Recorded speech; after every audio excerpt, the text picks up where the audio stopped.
Esta noite, prepare-se para uma viagem no tempo com sussurros da história, rumo a uma era de poder inimaginável e domínio divino.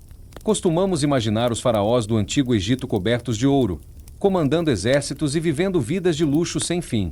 Mas e se eu te dissesse que, por trás das coroas reluzentes e dentro das paredes de seus palácios opulentos, havia uma realidade muito mais complexa, cheia de fardos invisíveis, pressões assustadoras e uma solidão capaz de quebrar até mesmo um rei-deus? E se a própria divindade que representavam fosse também a sua maior maldição? Nesta noite, vamos retirar as camadas da história para revelar as verdades ocultas de sua existência, as lutas silenciosas, os sacrifícios pessoais e os segredos arrepiantes que tornaram a vida no trono do Nilo uma provação aterrorizante. Então, apague as luzes, encontre o lugar mais confortável possível e deixe os sussurros do Antigo Egito te conduzirem a uma compreensão mais profunda. E enquanto você mergulha no passado, conte pra gente nos comentários. Que horas são aí onde você está? E de qual canto do mundo você está nos acompanhando neste sono histórico? Imagine por um momento a vida de um faraó egípcio. A mente de muitos de nós, ao pensar nessa figura, evoca imagens de poder absoluto, riquezas incalculáveis, templos grandiosos e uma vida de luxo sem fim. E, de fato, havia muito disso. Banquetes suntuosos, repletos de iguarias exóticas e vinhos finos, eram uma constante. Dezenas de esposas e concubinas estavam à disposição, e a bajulação era uma melodia diária que embalava a existência desses governantes. Eles eram, afinal, considerados deuses vivos, a encarnação da divindade na Terra, com o poder de controlar o destino de milhões e de garantir a ordem cósmica. Mas, por trás de todo esse esplendor, havia uma sombra densa e implacável que acompanhava cada passo do faraó, tornando sua vida, em muitos aspectos, terrivelmente difícil.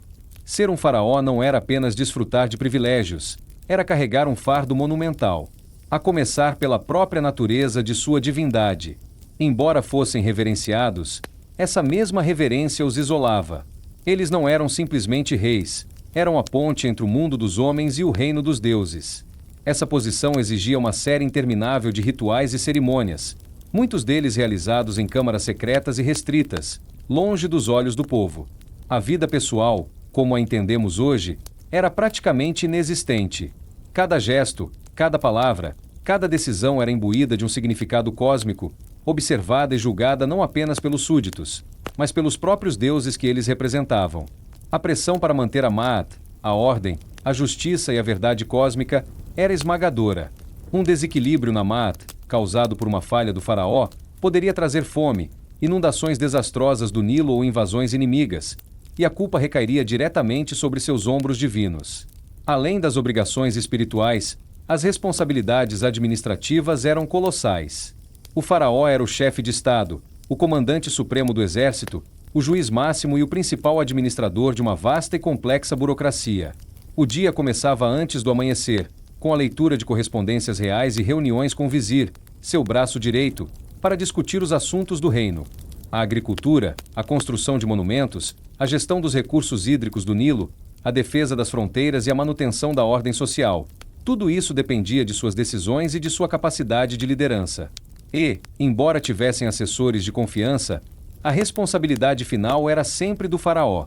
Um erro estratégico, uma colheita ruim, uma rebelião interna. Qualquer um desses eventos poderia abalar a estabilidade do império e, consequentemente, a legitimidade de seu governo. A vida cotidiana, mesmo com todo luxo, era regida por uma etiqueta rígida e por rituais de purificação que consumiam grande parte do tempo. A higiene pessoal, por exemplo, era um ritual elaborado, com serviçais dedicados a raspar a cabeça e a barba, além de cuidar das unhas. O uso de coroas e perucas era constante, mesmo na intimidade, e o faraó nunca podia aparecer em público com a cabeça descoberta. Os trajes reais eram complexos e pesados, adornados com joias e símbolos sagrados. A prática de esportes, como arco e flecha e pilotagem de carruagens, não era apenas um hobby, mas uma forma de manter a forma física e a imagem de um guerreiro forte e capaz de defender o Egito. Tudo isso, embora parte do privilégio, também era uma prisão de formalidades e expectativas. E, talvez o aspecto mais sombrio da vida faraônica fosse a constante ameaça de conspirações e assassinatos. A história egípcia está repleta de exemplos de faraós que foram derrubados ou mortos por aqueles que os consideravam fracos ou ineficientes. A bajulação era uma faca de dois gumes. Enquanto elevava o faraó a um status divino, também escondia a inveja e a ambição daqueles que cobiçavam seu trono. Mesmo com todo o aparato de segurança e a crença em sua divindade, a vulnerabilidade humana permanecia. A cada refeição, provadores experimentavam a comida para evitar envenenamentos, um lembrete constante de que a morte espreitava, mesmo no auge do poder. A vida de um faraó era, portanto, uma dança delicada entre o poder absoluto e a fragilidade da existência, onde a divindade era tanto uma bênção quanto uma maldição. Mas, se a vida de um faraó era tão cheia de desafios e perigos, o que dizer das pressões invisíveis, aquelas que corroíam a saúde e o bem-estar de forma mais insidiosa? O que aconteceria quando a própria linhagem, a base de seu poder divino, se tornasse a fonte de sua maior fraqueza? O incesto, uma prática chocante para os padrões modernos, era uma realidade comum na realeza egípcia. Não era por falta de moralidade, mas por uma crença profunda na divindade da linhagem real. Acreditava-se que o sangue dos deuses fluía nas veias dos faraós, e para manter essa pureza divina, casamentos entre irmãos, e até mesmo entre pais e filhos, eram frequentes. Essa prática, embora visasse preservar o poder e a santidade da família real, tinha um custo terrível: a saúde. O faraó Tutancâmon é um exemplo trágico e bem documentado das consequências devastadoras do incesto. Seus pais eram irmãos, e ele nasceu com uma série de problemas de saúde, incluindo uma deformidade no pé e uma doença óssea que o obrigava a usar bengalas. A análise de seu DNA revelou também a presença de malária, uma doença comum no Egito Antigo, que, combinada com suas fragilidades genéticas, provavelmente contribuiu para sua morte prematura. A maldição do sangue azul, nesse contexto, era literal, uma maldição genética que se manifestava em deformidades, doenças e uma expectativa de vida drasticamente reduzida. Mas não era apenas o incesto que assombrava a saúde dos faraós. Apesar de toda a riqueza e dos cuidados médicos avançados para a época, eles não estavam imunes às doenças que afligiam a população comum. Múmias de faraós revelaram evidências de arteriosclerose, uma doença cardiovascular que muitos associam apenas à vida moderna. A desnutrição, mesmo entre a elite, era uma realidade, e doenças infecciosas como a varíola deixaram suas marcas em restos mumificados, como os de Ramsés V. A expectativa de vida, mesmo para os governantes, raramente ultrapassava os 30 anos. A medicina egípcia, embora avançada em muitos aspectos, ainda não compreendia a fundo a causa de muitas enfermidades, atribuindo-as, por vezes, a castigos divinos ou a espíritos malignos. Assim, o faraó, mesmo sendo um deus na terra, era um ser humano vulnerável, sujeito às mesmas aflições e à mesma mortalidade que seus súditos. Além das doenças físicas, as pressões psicológicas e emocionais eram imensas. O faraó era o guardião da Maat, responsável por manter o equilíbrio cósmico e a prosperidade do Egito. Qualquer desastre natural, como uma cheia insuficiente do Nilo, ou uma crise econômica, era visto como um sinal de que o faraó havia falhado em suas obrigações divinas. A constante necessidade de demonstrar poder e eficiência, de liderar exércitos em batalhas e de supervisionar a construção de monumentos grandiosos, era um fardo pesado. A solidão do poder, a impossibilidade de confiar plenamente em qualquer um e a vigilância constante sobre sua vida privada e pública transformavam o trono em uma prisão dourada. A vida de um faraó era uma performance contínua, onde a menor falha poderia ter consequências catastróficas, não apenas para ele, mas para todo o império. E o que dizer da morte? Para um faraó, a morte não era o fim, mas o início de uma jornada ainda mais complexa e perigosa. A preparação para a vida após a morte era uma obsessão, consumindo vastos recursos e anos de trabalho.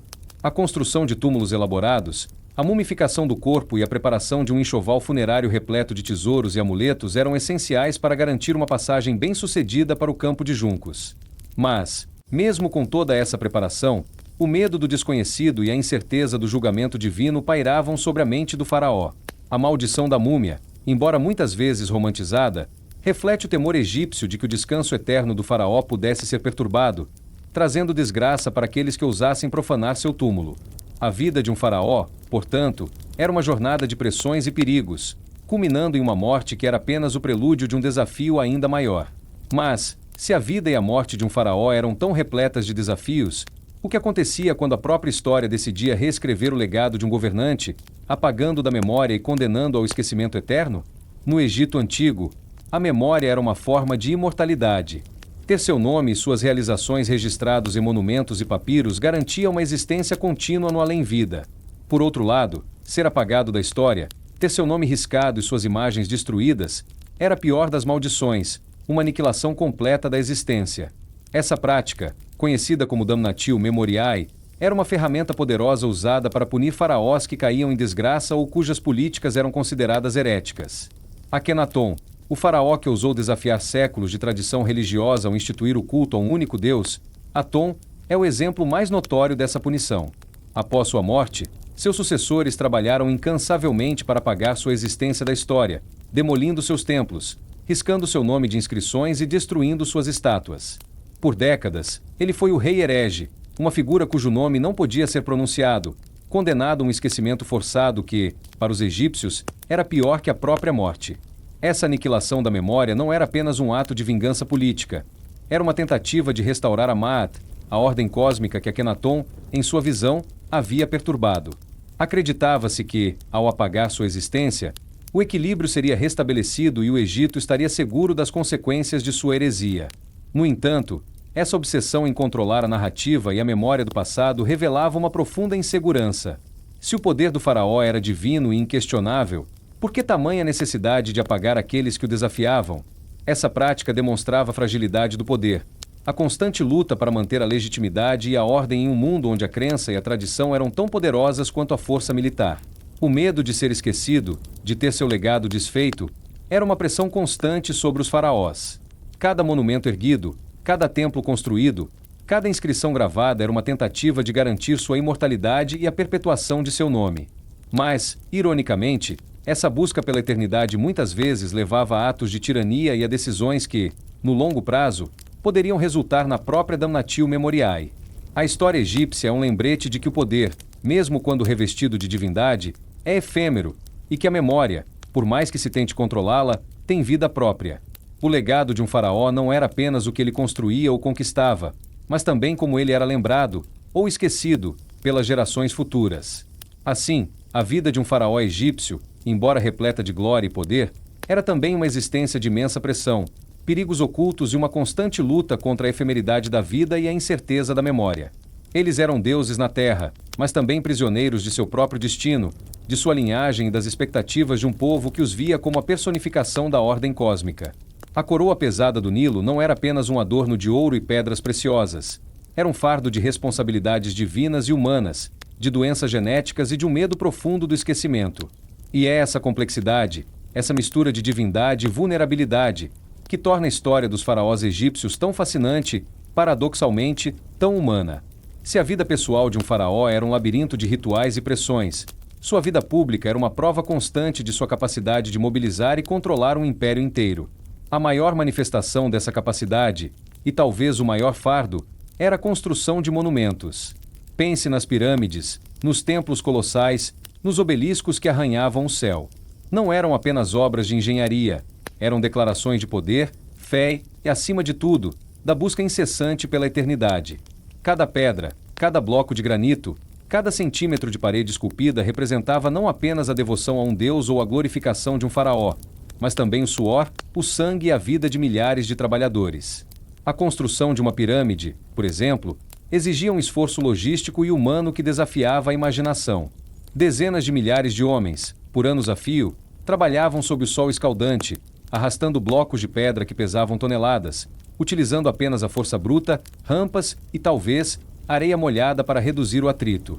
Não eram escravos, como muitos imaginam, mas camponeses e artesãos que trabalhavam durante a estação da cheia do Nilo, quando seus campos estavam submersos. No entanto, a vida nesses canteiros de obras era brutal, marcada por acidentes, doenças e uma disciplina férrea. O faraó, como o arquiteto supremo desses projetos grandiosos, carregava o peso dessas vidas em suas costas. A pressão para concluir essas obras, muitas vezes dentro de prazos apertados e com recursos limitados, era imensa. A falha em entregar o monumento no tempo previsto, ou a ocorrência de um desastre durante a construção, poderia ser interpretada como um sinal de desaprovação divina, abalando a legitimidade do faraó e a fé do povo. Além disso, a manutenção desses projetos exigia uma gestão de recursos impecável. O Egito, embora rico em terras férteis graças ao Nilo, era um país com recursos limitados em termos de madeira e metais. A extração de pedras, o transporte por terra e rio, a alimentação e o alojamento de uma força de trabalho tão vasta, Tudo isso demandava um planejamento meticuloso e uma administração eficiente. O faraó era, em essência, o CEO de uma gigantesca empresa estatal, onde a falha significava não apenas prejuízo financeiro, mas a ira dos deuses e a instabilidade social. E a natureza, muitas vezes, não colaborava. O Nilo, a própria vida do Egito, era também uma fonte de imprevisibilidade. As cheias, essenciais para a fertilidade do solo, podiam ser insuficientes, levando à fome, ou excessivas, causando inundações devastadoras. O faraó era o responsável por prever e mitigar esses desastres naturais, estocando alimentos em tempos de fartura e distribuindo-os em tempos de escassez.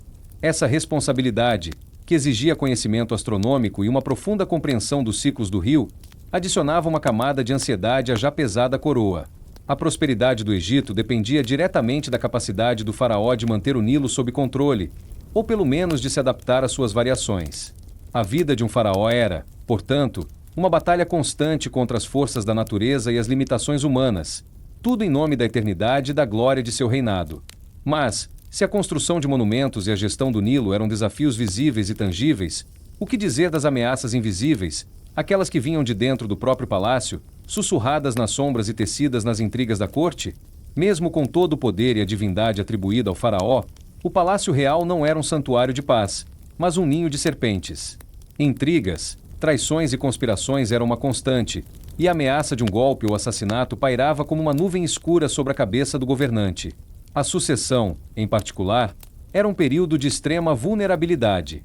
Embora o poder fosse hereditário, a ausência de regras claras de primogenitura em muitos períodos da história egípcia abria as portas para disputas ferozes entre irmãos, tios e até mesmo mães ambiciosas. A morte de um faraó, especialmente se fosse jovem ou inesperada, era frequentemente seguida por um período de instabilidade, onde a luta pelo trono podia se tornar sangrenta. O caso de Tutancâmon, cuja morte prematura ainda gera debates, é um lembrete sombrio de que mesmo os faraós mais jovens não estavam imunes aos perigos da corte. As rainhas e as mães-rainhas, embora muitas vezes relegadas a um segundo plano na história oficial, exerciam uma influência considerável nos bastidores.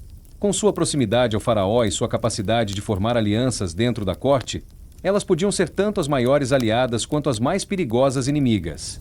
A história egípcia registra casos de rainhas que conspiraram para derrubar seus maridos ou filhos, buscando colocar seus próprios herdeiros no trono. A educação dos príncipes e princesas, embora privilegiada, também era um campo de batalha, onde a rivalidade e a ambição eram cultivadas desde cedo. A vida na corte era um jogo de xadrez constante, onde cada movimento era calculado e a confiança era um luxo que poucos podiam se dar. Além das ameaças internas, a própria estrutura da sociedade egípcia, embora aparentemente rígida, possuía suas fissuras. A elite de nobres, sacerdotes e militares, embora dependente do faraó, também possuía seus próprios interesses e ambições. Um faraó fraco ou impopular poderia facilmente perder o apoio dessas classes, tornando-se vulnerável a rebeliões ou a um golpe de Estado. A manutenção da ordem social e a lealdade desses grupos eram cruciais para a estabilidade do império. O faraó precisava ser um mestre na arte da diplomacia e da manipulação, equilibrando os interesses de diferentes facções e garantindo que nenhuma delas se tornasse poderosa demais. A pressão para agradar a todos, ou pelo menos para não desagradar a ninguém de forma fatal, era uma constante. E, por fim, havia o perigo do envenenamento. Em uma época sem forense moderna, o veneno era uma arma silenciosa e eficaz para eliminar rivais ou faraós indesejados. A presença de provadores em todos os banquetes reais era um testemunho da paranoia que permeava a vida na corte. Cada refeição, cada bebida, podia ser a última. Essa constante vigilância, essa desconfiança generalizada, transformava a vida do faraó em uma existência solitária e isolada, onde até mesmo os mais próximos podiam ser uma ameaça. A coroa, que simbolizava o poder absoluto, era também um alvo, e a vida de quem a usava estava sempre por um fio.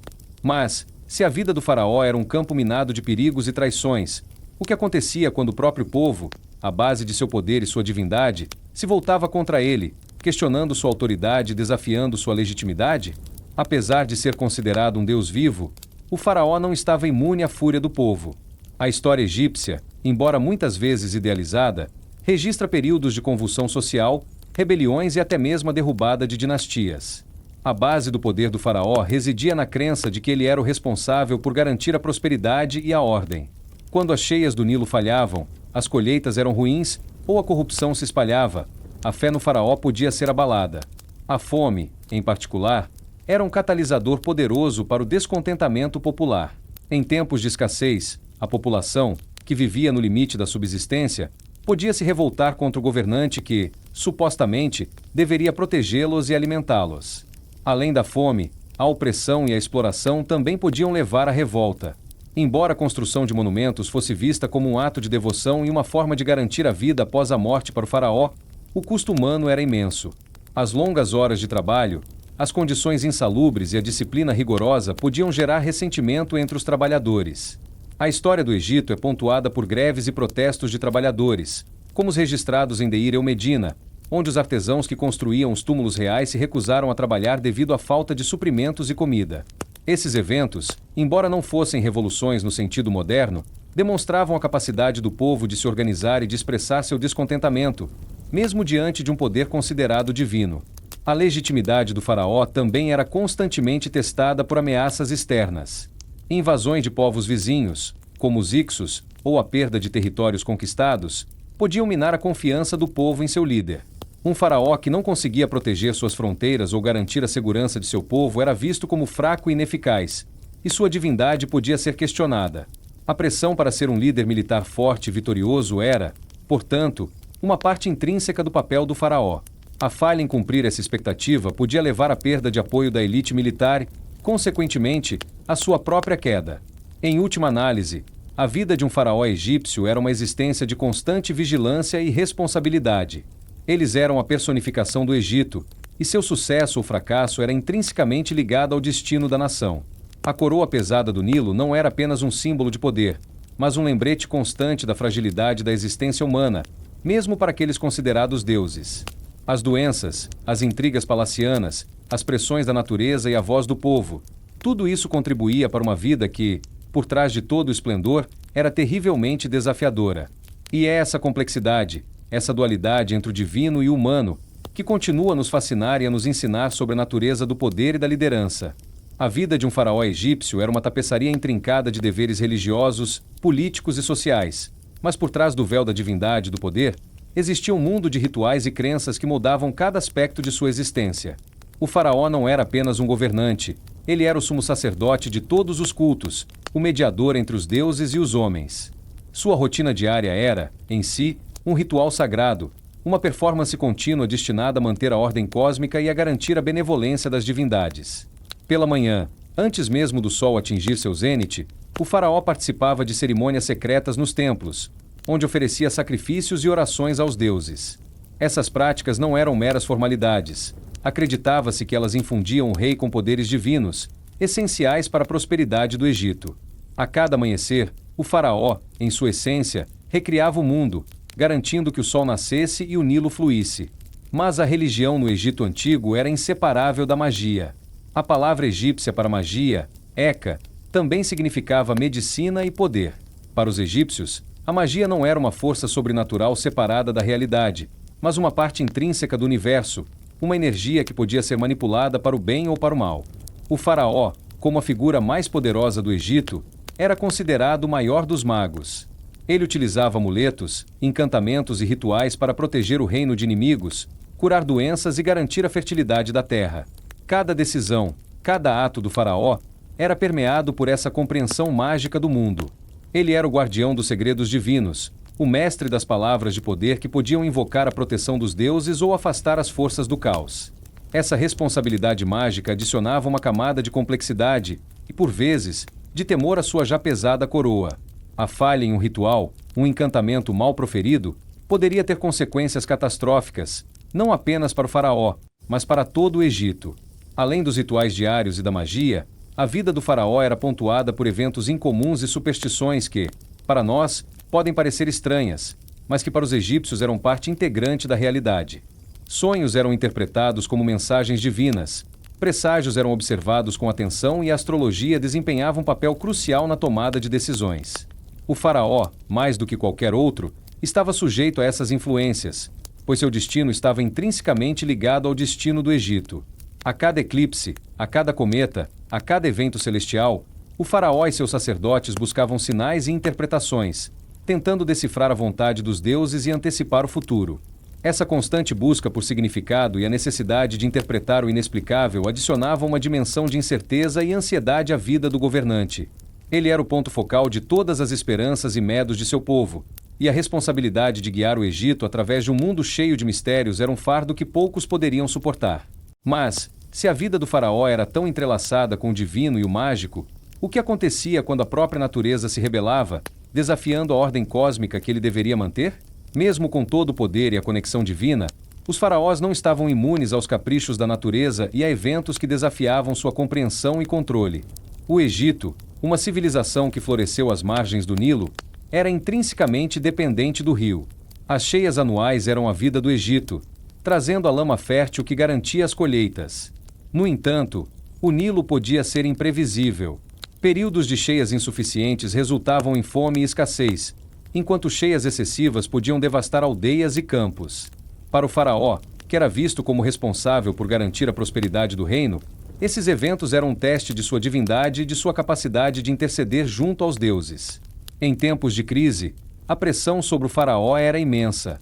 Ele deveria realizar rituais especiais, fazer oferendas e, em alguns casos, até mesmo se apresentar publicamente para acalmar a fúria dos deuses ou implorar por sua benevolência. A falha em reverter uma catástrofe natural poderia abalar a fé do povo e, consequentemente, a legitimidade de seu reinado. Além das variações do Nilo, os faraós também enfrentavam fenômenos celestiais que, para a mentalidade egípcia, eram sinais diretos dos deuses.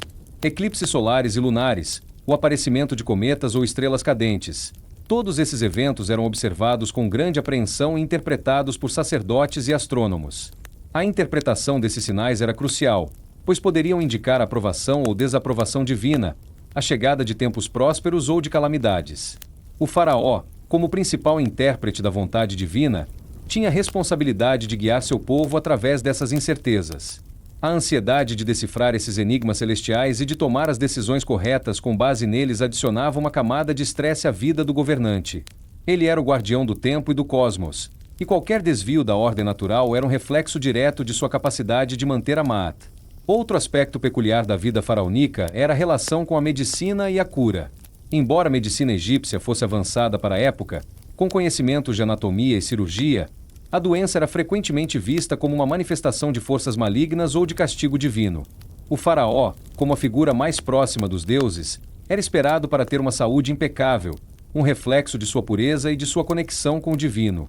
No entanto, como vimos na História 1, os faraós estavam sujeitos a doenças e enfermidades, muitas vezes agravadas por práticas como o incesto.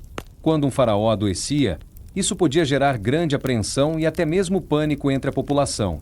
Rituais de cura eram realizados, e os melhores médicos do reino eram convocados para tentar restaurar a saúde do governante. A doença de um faraó não era apenas um problema pessoal, era um problema de Estado, que podia abalar a confiança no poder divino e na estabilidade do reino.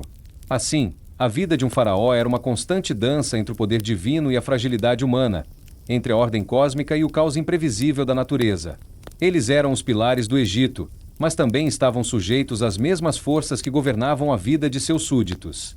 A cada cheia do Nilo, a cada eclipse, a cada doença, o faraó era lembrado de sua própria mortalidade e da imensa responsabilidade que carregava. A coroa pesada do Nilo era, de fato, um fardo que exigia não apenas força política e militar, mas também uma profunda conexão com o divino e uma resiliência inabalável diante do inexplicável. Mas, se a vida do faraó era tão cheia de desafios e mistérios, o que dizer do seu legado, da forma como ele era lembrado, ou esquecido, pelas gerações futuras, e como a própria história podia reescrever seu destino? Para um faraó egípcio, a busca pela imortalidade não terminava com a morte. Na verdade, era apenas o começo de uma jornada ainda mais crucial, a garantia de seu legado. Acreditava-se que, para viver eternamente no campo de juncos, o faraó precisava ter seu nome lembrado e suas realizações celebradas na terra. É por isso que a construção de templos, estátuas e inscrições era tão vital. Cada hieróglifo gravado na pedra, cada imagem pintada nas paredes de um túmulo, era uma oração silenciosa pela perpetuação de sua memória. No entanto, essa busca pela eternidade era, ironicamente, vulnerável à própria história e à vontade de seus sucessores. A prática da damnatio memoriae, já mencionada, era a maior ameaça a essa imortalidade. Ter seu nome riscado, Suas estátuas destruídas e seus monumentos vandalizados significava não apenas o esquecimento terreno, mas, para a mentalidade egípcia, a aniquilação de sua alma no além-vida. O faraó, mesmo após a morte, não estava seguro de seu destino eterno, pois ele dependia da benevolência e do respeito daqueles que viriam depois. Além da damnatio memoriae, o legado de um faraó também podia ser reescrito de formas mais sutis. Sucessores ambiciosos podiam se apropriar de monumentos e inscrições de seus antecessores, inserindo seus próprios nomes e feitos, como se fossem os verdadeiros construtores ou conquistadores.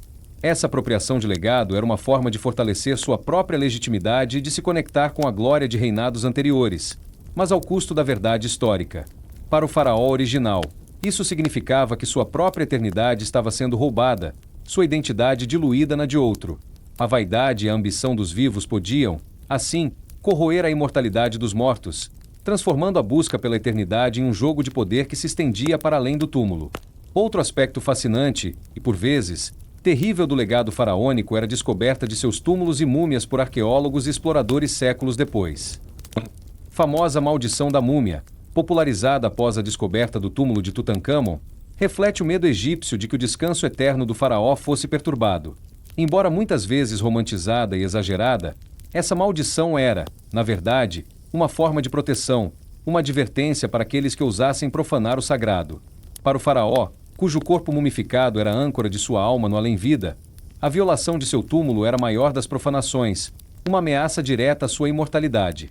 A ironia é que, ao serem descobertos, esses faraós, que tanto lutaram para garantir seu legado, se tornaram objetos de estudo e curiosidade, suas vidas e mortes dissecadas por uma nova geração, muitas vezes sem a reverência que eles tanto buscavam. Assim, a vida de um faraó egípcio era uma existência paradoxal.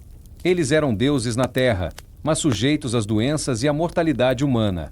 Eram os construtores de monumentos eternos, mas seus legados podiam ser apagados ou reescritos.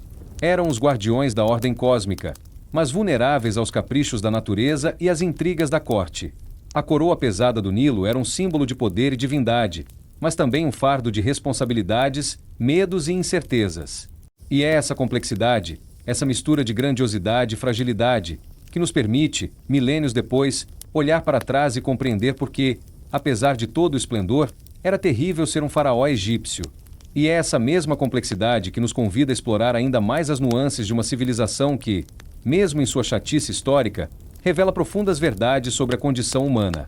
A imagem popular de um faraó egípcio muitas vezes evoca banquetes suntuosos, repletos de iguarias exóticas e vinhos finos.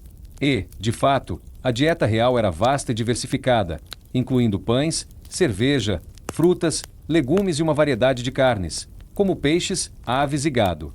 Provadores de comida eram uma necessidade, dada a constante ameaça de envenenamento, mas mesmo com essa precaução, a dieta real não estava isenta de problemas. Evidências em múmias sugerem que muitos faraós e membros da realeza sofriam de doenças relacionadas à obesidade, como diabetes e arteriosclerose. Apesar de terem acesso a uma alimentação mais nutritiva do que a população comum, a abundância e a falta de equilíbrio podiam levar a problemas de saúde que, para a época, eram pouco compreendidos. A ironia de ter acesso a tanta comida e ainda assim, sofrer de males decorrentes do excesso, adicionava um espinho oculto ao cotidiano dourado do faraó. A higiene pessoal, para os egípcios, era mais do que uma questão de limpeza. Era um ritual de pureza espiritual e uma demonstração de status. O faraó, como a figura mais sagrada do Egito, estava sujeito a um regime de higiene obsessivo. Banhos diários eram a norma, e o corpo era raspado de todos os pelos, incluindo a cabeça e a barba, que eram substituídas por perucas e barbas postiças cerimoniais. Essa prática, embora visasse a pureza e a prevenção de parasitas, também era uma imposição constante, um lembrete de que o corpo do faraó não era seu, mas um templo vivo a ser mantido em estado de perfeição ritualística. A aplicação de óleos perfumados e maquiagem, como o col nos olhos, não era apenas estética, mas também tinha propósitos medicinais, como a proteção contra infecções oculares e o sol intenso. No entanto, a constante depilação e aplicação de produtos podiam irritar a pele, e a dependência de serviçais para cada aspecto da higiene pessoal, desde o banho até o corte das unhas, demonstrava uma falta de privacidade e autonomia que seria impensável para a maioria das pessoas hoje. A pureza do faraó era mantida a um custo considerável de tempo e liberdade pessoal. As interações sociais do faraó eram igualmente complexas e restritivas. No topo de uma sociedade rigidamente hierárquica, o faraó era isolado por sua própria divindade. Suas interações eram mediadas por uma vasta burocracia de vizires, sacerdotes e nobres, e a espontaneidade era rara. Cada encontro, cada audiência, era um evento formal, carregado de simbolismo e protocolo. A solidão do poder era uma realidade. Embora cercado por uma corte numerosa, a verdadeira intimidade e a confiança genuína eram difíceis de encontrar. A necessidade de manter uma imagem de infalibilidade e de distanciamento divino impedia o faraó de se conectar em um nível humano com a maioria das pessoas, até mesmo com sua própria família. Casamentos arranjados para fins políticos e a prática do incesto para manter a pureza da linhagem transformavam as relações familiares em complexas teias de poder e dever, muitas vezes desprovidas de afeto genuíno. A vida de um faraó era, em muitos aspectos, uma existência solitária no topo da pirâmide social. Mas, se o cotidiano do faraó era tão repleto de peculiaridades e restrições, o que dizer das expectativas e pressões que vinham de fora, da própria sociedade e de seus vizinhos, que constantemente testavam os limites de seu poder e sua divindade? Para o faraó egípcio, o poder não se limitava às fronteiras do Nilo, estendia-se para além, em um complexo tabuleiro de xadrez geopolítico. A diplomacia era um fardo constante, exigindo uma mistura de astúcia, generosidade e, por vezes, intimidação. O Egito, como uma das maiores potências do mundo antigo, estava em constante interação com reinos vizinhos, como os hititas, os mitânios e os babilônios. Essas relações eram uma teia delicada de alianças, tratados comerciais e, inevitavelmente, conflitos. O faraó era o principal diplomata, o rosto do Egito para o mundo exterior. Ele recebia embaixadores, negociava acordos e enviava presentes suntuosos para manter a paz ou para garantir o apoio em tempos de guerra. A pressão para manter a hegemonia egípcia, para garantir o fluxo de recursos e para proteger as rotas comerciais era imensa. Um passo em falso na diplomacia poderia levar a uma guerra custosa e devastadora, ameaçando a estabilidade do império e a vida de seus súditos. E a guerra era uma sombra constante. Embora o Egito fosse uma civilização predominantemente pacífica em muitos períodos, a necessidade de defender suas fronteiras e de expandir sua influência levava a campanhas militares frequentes. O faraó era o comandante supremo do exército, e sua presença no campo de batalha era esperada, não apenas como um líder militar, mas como um símbolo divino que inspirava suas tropas e aterrorizava seus inimigos. A responsabilidade de liderar milhares de homens em combate, de tomar decisões que significavam vida ou morte para seus soldados, era um fardo psicológico imenso. As vitórias eram celebradas com pompa e circunstância, mas as derrotas, mesmo que raras, podiam ter consequências devastadoras para a moral do exército e para a legitimidade do faraó. A vida de um faraó guerreiro era uma alternância entre a glória da vitória e o horror da batalha, com a constante ameaça de ferimentos, captura ou morte. Além das ameaças externas, o faraó também enfrentava a pressão de manter a ordem interna em um império vasto e diversificado. As províncias distantes, embora sob o controle egípcio, possuíam suas próprias culturas e, por vezes, aspirações de autonomia. A necessidade de manter a lealdade dos governadores locais, de suprimir rebeliões e de garantir a arrecadação de impostos era uma tarefa contínua. O faraó precisava ser um mestre na arte da administração, delegando poder, mas mantendo o controle centralizado. A falha em gerenciar essas tensões internas poderia levar à fragmentação do império, um cenário que se repetiu em vários períodos da história egípcia. A vida de um faraó era, portanto, uma constante negociação entre o poder central e as forças centrífugas do império, com a ameaça de desintegração sempre presente. Mas, se o faraó era o pilar da estabilidade e da ordem, o que acontecia quando ele próprio se tornava um agente de mudança radical, desafiando as tradições e crenças que sustentavam seu próprio poder? No panteão dos faraós egípcios, a maioria buscava manter a ordem e a tradição, mas alguns ousaram desafiar o status quo, tornando-se agentes de mudança radical. Akenaton, faraó da 18ª dinastia, é o exemplo mais vívido dessa audácia.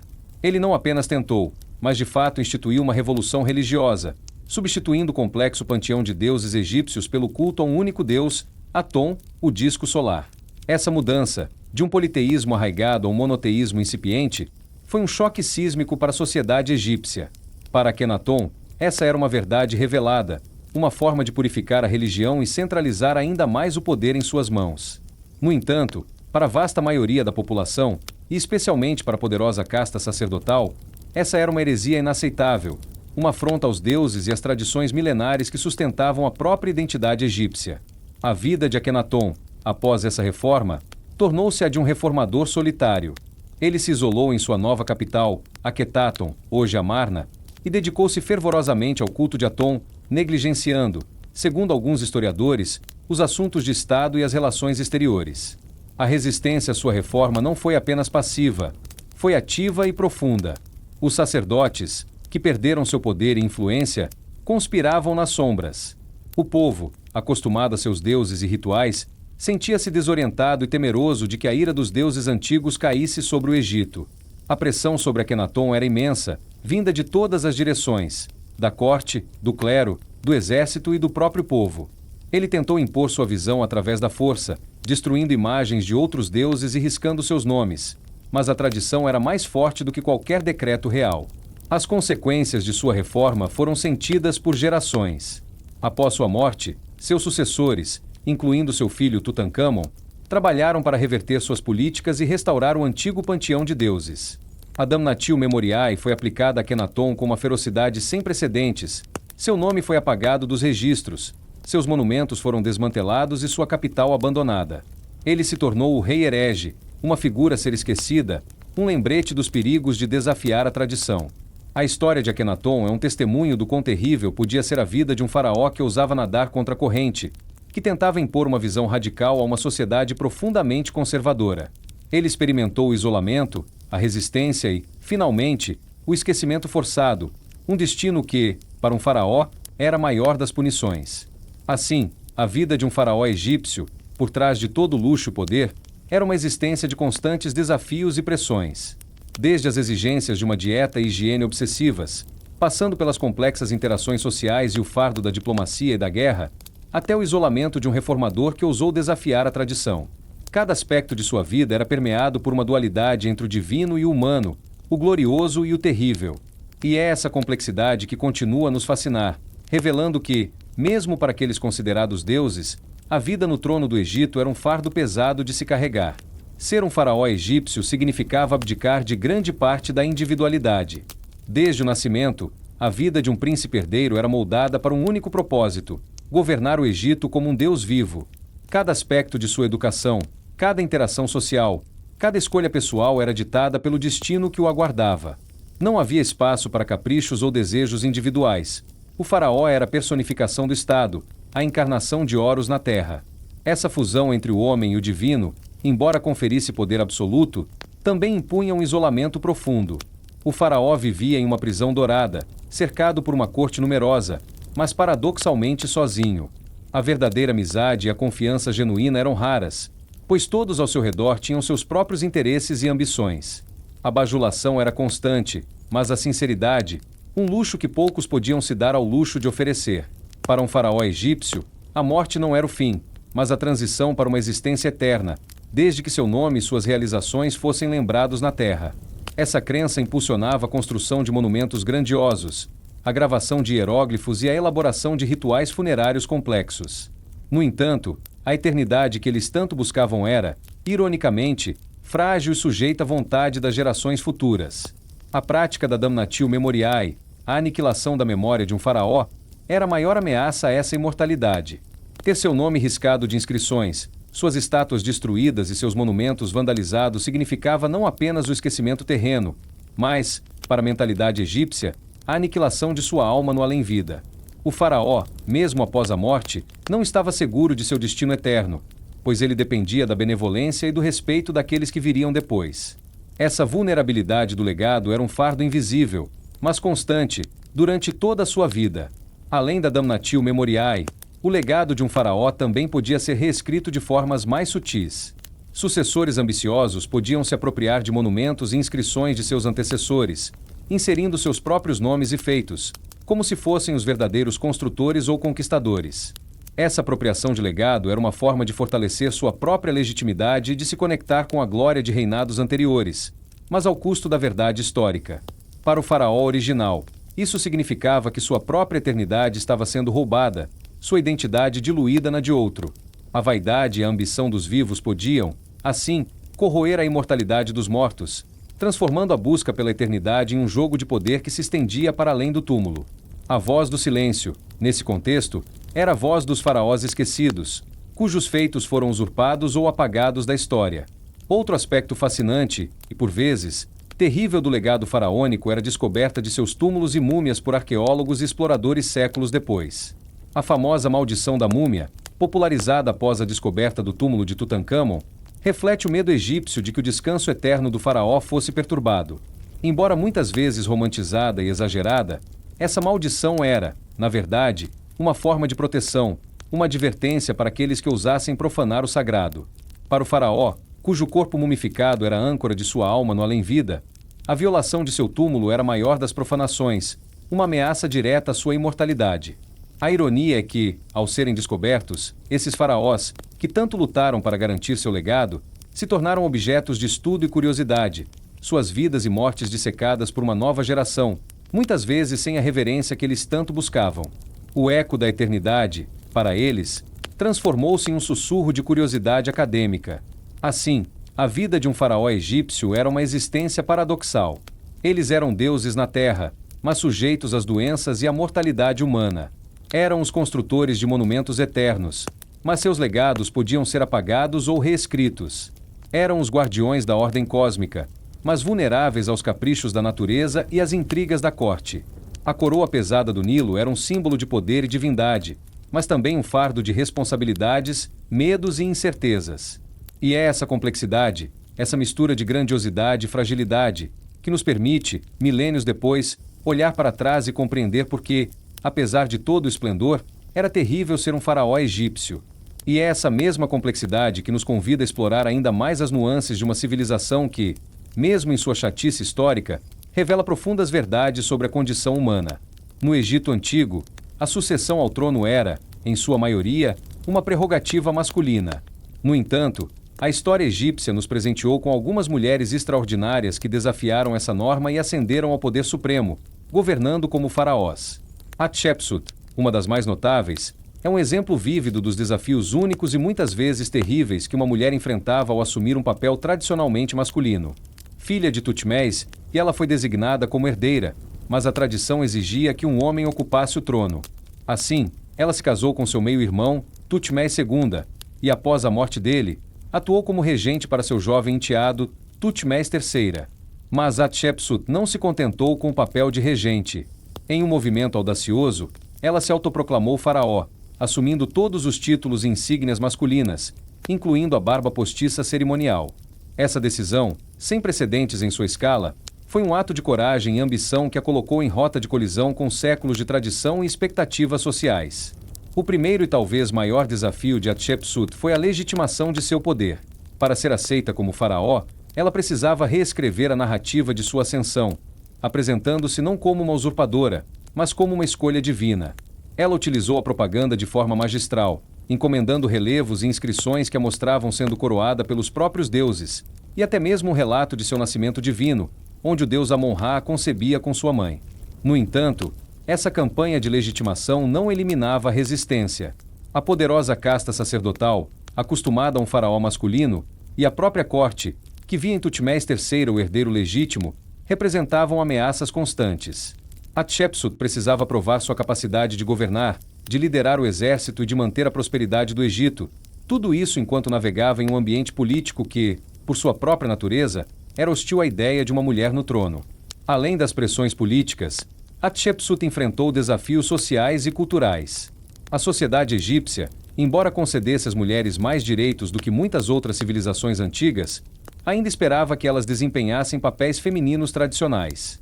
Ao assumir o manto de faraó, Hatshepsut quebrou essas expectativas, apresentando-se em vestes masculinas e com uma postura de autoridade que desafiava as normas de gênero da época.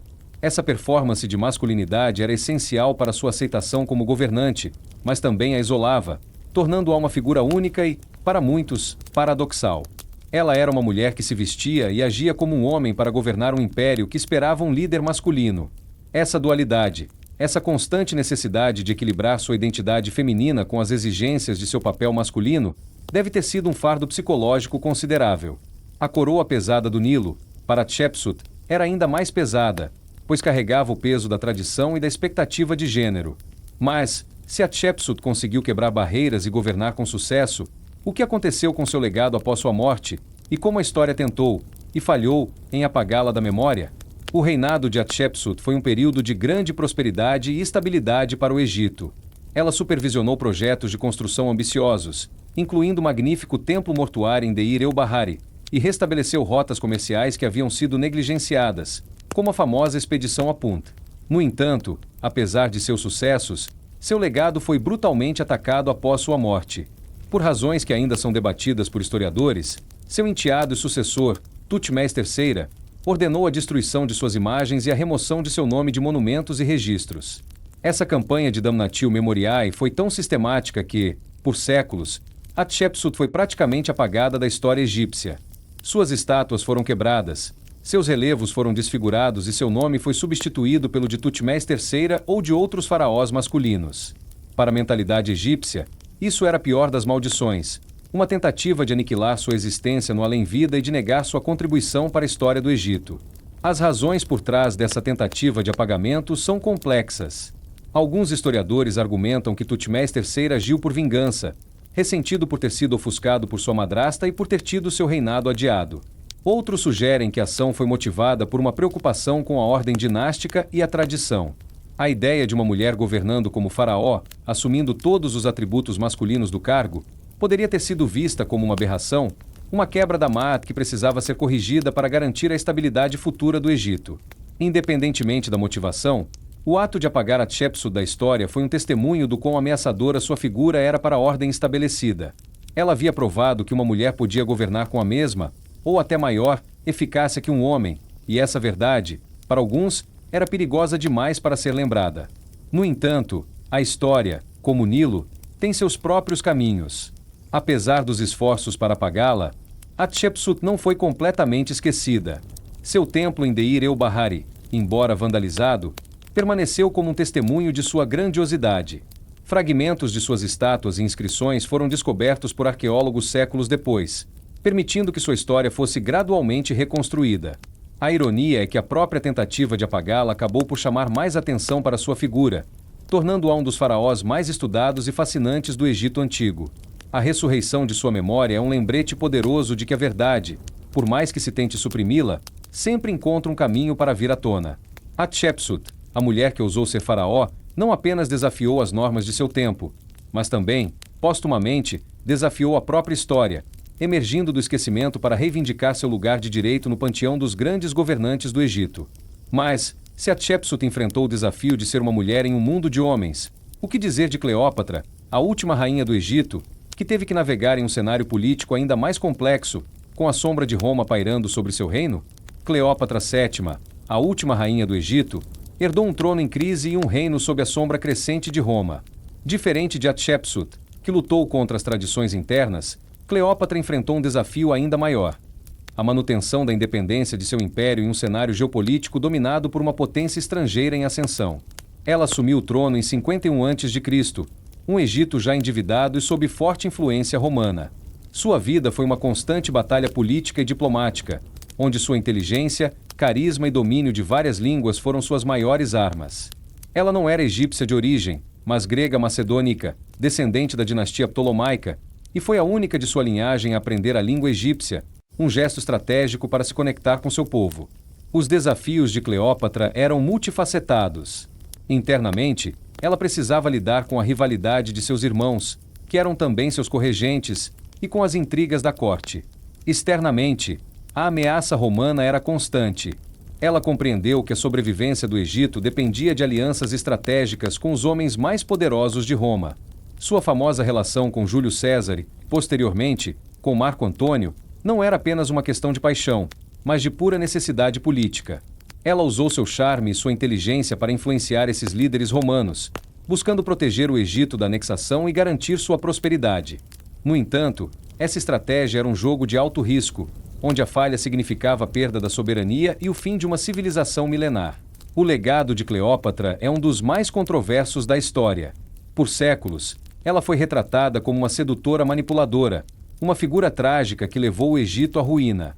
No entanto, estudos mais recentes revelam uma líder astuta, uma estrategista política brilhante que lutou com todas as suas forças para preservar seu reino. Ela revitalizou a economia egípcia, melhorou a agricultura e buscou fortalecer as relações comerciais. Sua morte, por suicídio, após a derrota de Marco Antônio para Otávio, foi um ato final de desafio, uma recusa em ser exibida como troféu em um triunfo romano. Cleópatra, em sua complexidade, representa o fardo de uma governante que teve que sacrificar sua vida pessoal e sua reputação para tentar salvar seu império. Sua história é um lembrete de que, mesmo para as mulheres mais poderosas, a coroa podia ser um fardo insuportável, especialmente quando o destino de uma nação inteira repousava sobre seus ombros. Assim, a vida de um faraó egípcio, seja homem ou mulher, era uma existência de desafios implacáveis. Desde as pressões da divindade e da tradição, passando pelas doenças e intrigas palacianas, até a luta contra as forças da natureza e as potências estrangeiras. Cada história revela uma nova camada de complexidade e sacrifício. E é essa riqueza de experiências, essa mistura de glória e sofrimento, que nos permite, milênios depois, compreender por que, apesar de todo o esplendor, era terrível ser um faraó egípcio. E é essa mesma complexidade que nos convida a explorar ainda mais as nuances de uma civilização que, mesmo em sua chatice histórica, revela profundas verdades sobre a condição humana. Enquanto o faraó vivia em sua prisão dourada, cercado por luxo e rituais, a vasta maioria da população egípcia enfrentava uma realidade muito mais crua e desafiadora. A vida do povo comum era uma luta diária pela sobrevivência, ditada pelos caprichos do Nilo e pelas exigências de um Estado centralizado. A agricultura era a espinha dorsal da economia, e a vida dos camponeses girava em torno dos ciclos de cheia, plantio e colheita. Embora o Nilo garantisse a fertilidade do solo, a dependência do rio significava que uma cheia insuficiente ou excessiva poderia levar à fome e à miséria. A cada ano, a ansiedade pairava sobre as aldeias, esperando que o Nilo fosse generoso o suficiente para sustentar a todos. E mesmo em anos bons, a maior parte da colheita era destinada aos impostos, que sustentavam a corte, os sacerdotes e os projetos grandiosos do faraó. O camponês egípcio, embora não fosse um escravo no sentido moderno, estava preso a um sistema que exigia a maior parte de seu trabalho e de seus recursos, deixando com o mínimo para subsistir. As condições de vida eram precárias. As casas eram construídas de tijolos de barro, simples e funcionais, mas vulneráveis às inundações e ao desgaste do tempo. A higiene, embora valorizada pelos egípcios em geral, era um desafio constante para a população comum. A falta de saneamento básico adequado, com esgotos a céu aberto em muitas áreas, contribuía para a proliferação de doenças. A água do Nilo, embora vital, também era uma fonte de parasitas e infecções. A expectativa de vida era baixa e a mortalidade infantil alarmante. Doenças como anemia, bilharzíase, uma doença parasitária comum na região, e uma variedade de infecções eram endêmicas. Múmias de egípcios comuns revelam evidências de desnutrição, problemas dentários severos e uma série de outras enfermidades que tornavam a vida diária uma batalha constante contra a dor e o sofrimento. A medicina, embora avançada para a elite, era menos acessível para o povo comum, que dependia de remédios caseiros e da fé em divindades curadoras. O trabalho era árduo e incessante. Além da agricultura, muitos egípcios comuns eram convocados para trabalhar em projetos estatais, como a construção de templos, pirâmides e canais de irrigação.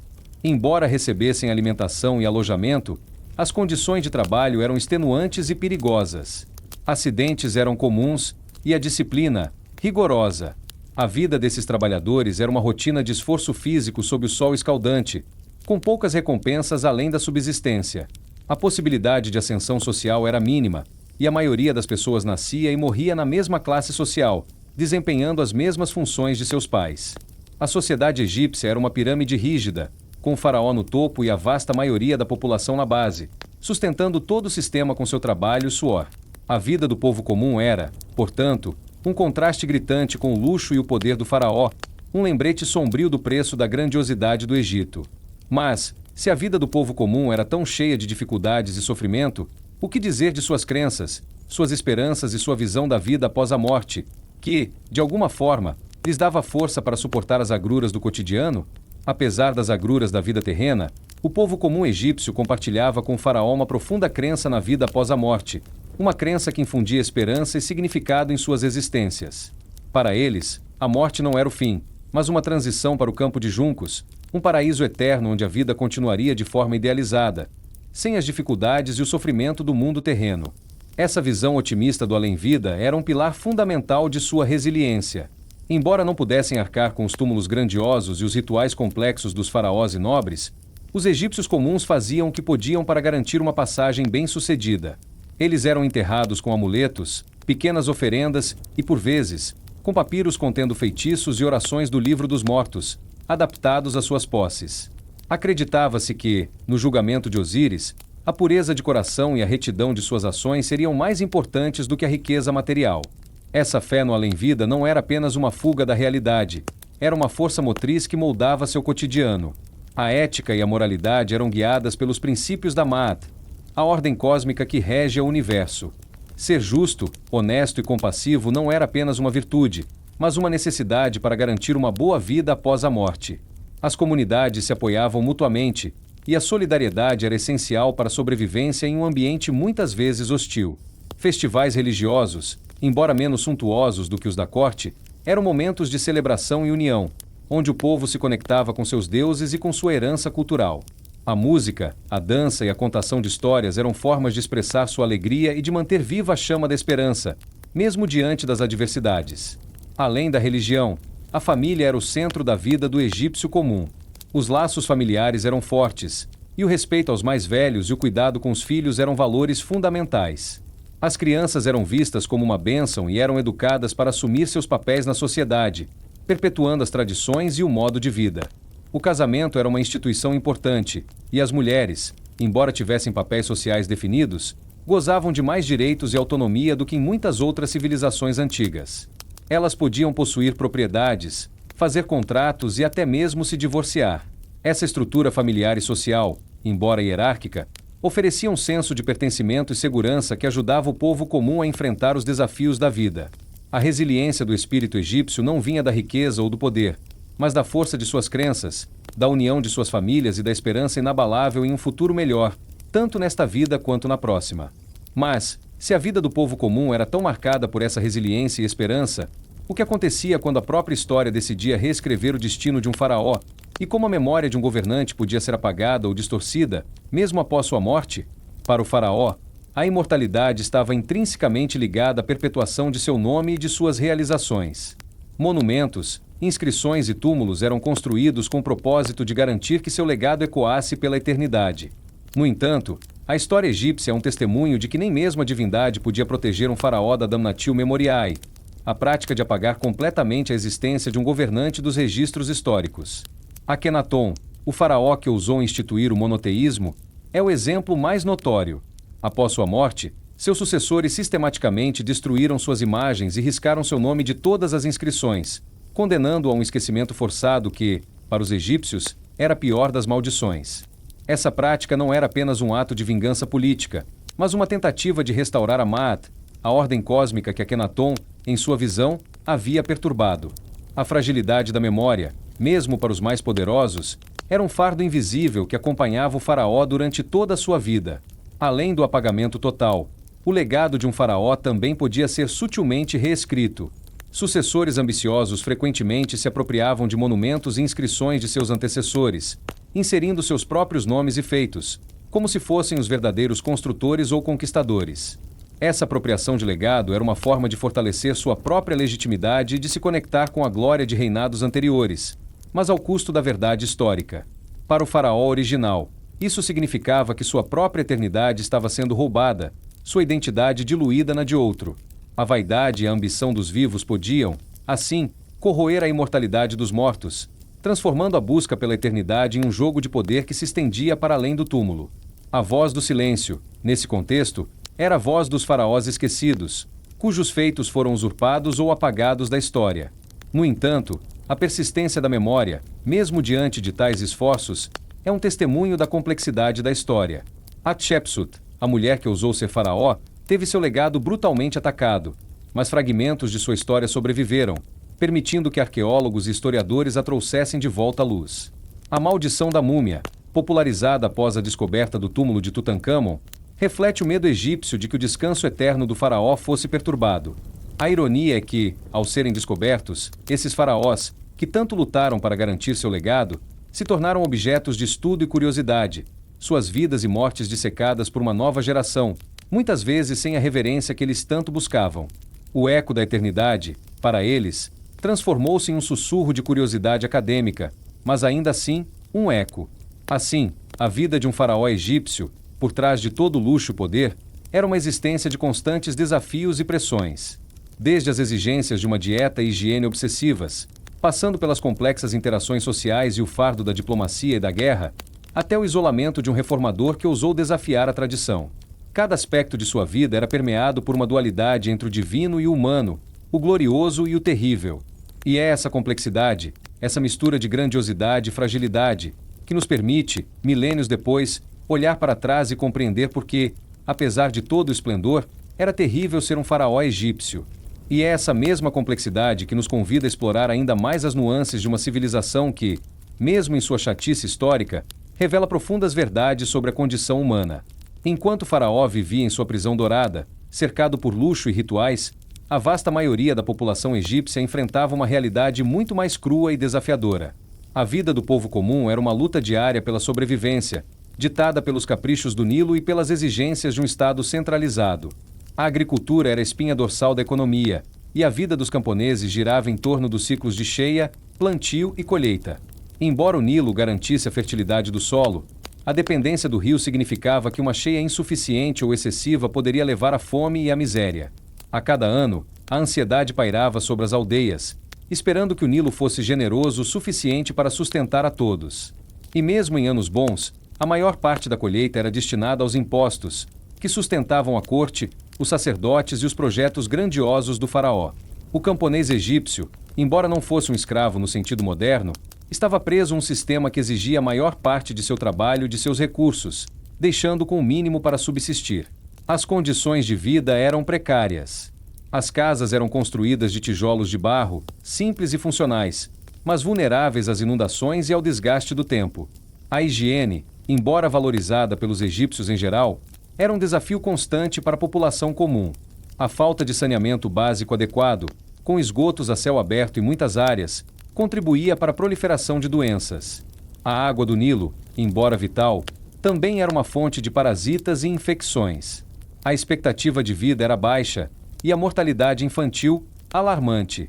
Doenças como anemia, bilharzíase, uma doença parasitária comum na região, e uma variedade de infecções eram endêmicas. Múmias de egípcios comuns revelam evidências de desnutrição, problemas dentários severos e uma série de outras enfermidades que tornavam a vida diária uma batalha constante contra a dor e o sofrimento. A medicina, embora avançada para a elite, era menos acessível para o povo comum, que dependia de remédios caseiros e da fé em divindades curadoras. O trabalho era árduo e incessante. Além da agricultura, muitos egípcios comuns eram convocados para trabalhar em projetos estatais, como a construção de templos, pirâmides e canais de irrigação. Embora recebessem alimentação e alojamento, as condições de trabalho eram extenuantes e perigosas. Acidentes eram comuns e a disciplina, rigorosa.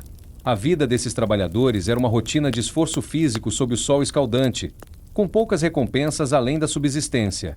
A possibilidade de ascensão social era mínima, e a maioria das pessoas nascia e morria na mesma classe social, desempenhando as mesmas funções de seus pais. A sociedade egípcia era uma pirâmide rígida, com o faraó no topo e a vasta maioria da população na base, sustentando todo o sistema com seu trabalho e suor. A vida do povo comum era, portanto, um contraste gritante com o luxo e o poder do faraó, um lembrete sombrio do preço da grandiosidade do Egito. Apesar das agruras da vida terrena, o povo comum egípcio compartilhava com o faraó uma profunda crença na vida após a morte, uma crença que infundia esperança e significado em suas existências. Para eles, a morte não era o fim, mas uma transição para o campo de juncos, um paraíso eterno onde a vida continuaria de forma idealizada, sem as dificuldades e o sofrimento do mundo terreno. Essa visão otimista do além-vida era um pilar fundamental de sua resiliência. Embora não pudessem arcar com os túmulos grandiosos e os rituais complexos dos faraós e nobres, os egípcios comuns faziam o que podiam para garantir uma passagem bem-sucedida. Eles eram enterrados com amuletos, pequenas oferendas e, por vezes, com papiros contendo feitiços e orações do livro dos mortos, adaptados às suas posses. Acreditava-se que, no julgamento de Osíris, a pureza de coração e a retidão de suas ações seriam mais importantes do que a riqueza material. Essa fé no além-vida não era apenas uma fuga da realidade, era uma força motriz que moldava seu cotidiano. A ética e a moralidade eram guiadas pelos princípios da Ma'at, a ordem cósmica que rege o universo. Ser justo, honesto e compassivo não era apenas uma virtude, mas uma necessidade para garantir uma boa vida após a morte. As comunidades se apoiavam mutuamente, e a solidariedade era essencial para a sobrevivência em um ambiente muitas vezes hostil. Festivais religiosos, embora menos suntuosos do que os da corte, eram momentos de celebração e união, onde o povo se conectava com seus deuses e com sua herança cultural. A música, a dança e a contação de histórias eram formas de expressar sua alegria e de manter viva a chama da esperança, mesmo diante das adversidades.